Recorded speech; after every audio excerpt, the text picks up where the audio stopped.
All right, let's draw a sitting figure, right? Start with a rib cage.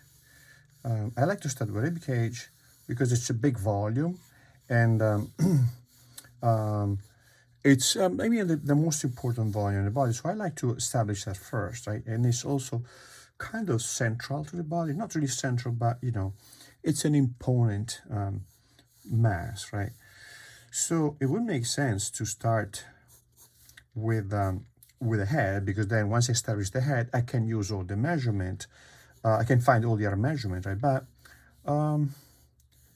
once you understand how the parts of the body should relate proportionally, you can see, you can guess, you can estimate the right proportion. So let's see now. Now I draw this first, right? So I use my intuition about the proportion. Then I'm gonna measure, right? And if they are not correct, I'm going to adapt them to kind of change them and modify them. 1, 2, 3, 4 heads. That's pretty good, so I leave it like that, right? If it was not good, I would change this, right? So now we have head,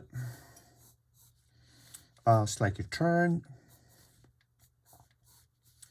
and then I have the neck here, right? Here is the jugular fossa. From here, or sternal jugular fossa. From here, go down to the sternum, and I need to find now a position here for the rib cage, right? I'm sorry, the position for the pubic bone, right? And it should be 1. Let's see if it's 1, right? It's 1. Okay, that's good. So notice that in this drawing, I made the rib cage narrower than the pelvis, because this is the typical proportion of the female body. So here we have the clavicles, right? And like I did previously in another demos, I'm going now to divide the height of the pelvis in 4 equal segments so that I can position the landmarks, right? So iliac spine at the upper quarter here, pubic bone at the lower quarter of the height of the pelvis. So here is the inguinal ligament now, right? Which gives me the end of the abdomen. And here, just behind the level of the iliac spine here, and here at this lower third, I have the joint, the hip joint. Now I can see, by dividing the pelvis in segment like this, I can now imagine, can estimate where the other joint is going to be. It's going to be behind the corner, let's say, but it's going to be at this level here.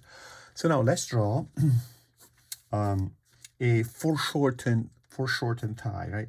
So the thigh is going to be here. The top of the thigh is about, the root of the leg actually is about halfway between the iliac spine and the pubic bone, more or less. So I know that I can block in a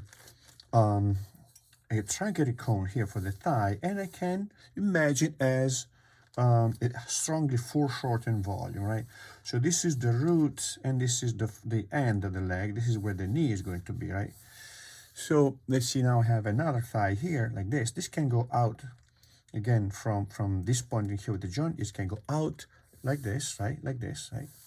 And this, which is strongly foreshortened, I cannot really measure using the head, but this one, which is sideways like this, I can use the measurement of the head, right? 1 and 2 right here, right? I should already start behind so it'll be shorter.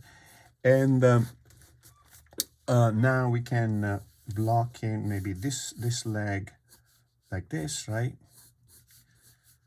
And this leg maybe like this, right? Like a seated figure, right?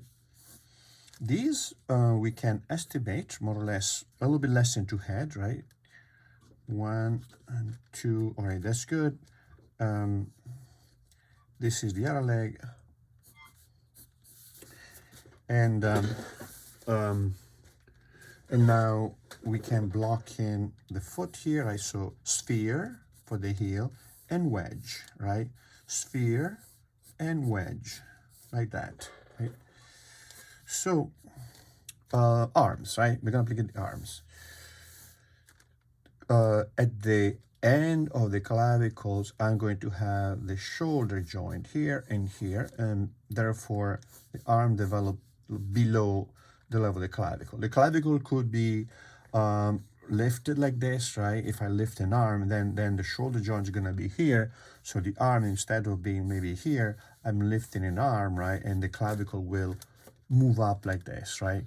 Like that. So when we draw the arm, we want to connect the arms to the rib cage properly and via the clavicle. The clavicle is going to help us a lot to do that, right?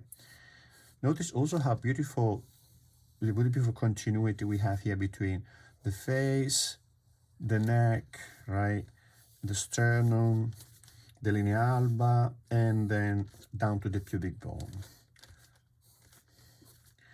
Now the deltoid is going to be here, but I'm not going to get too much into the organic forms. So the length of the arm, we've seen it's about the length of the rib cage from the front, and that's going to be the arm. I can have this arm going down like this, right, and leaning on the leg, right, reaching the leg like this. So I'm going to take out this arm here. I don't like it, but you can see, I can also imagine how the arm now is going to be slightly behind the rib cage, right here, and then here the forearm, and then the hand, like that, right? So maybe there's a bench in here, and then forearm, hand, and now we could block in the position of the nose, right? Brow ridge, nose, mouth, ear behind the jaw, and start. We can either now at this point move on to another drawing or start blocking in the organic forms on top of this, right? We can add the breast here and here, right? So you can see how, because the ribcage is turning like this a little bit, and also is rounded, this breast in here will be slightly directed this way. This breast in here is going to be directed this way. So now I have the breast in here, right?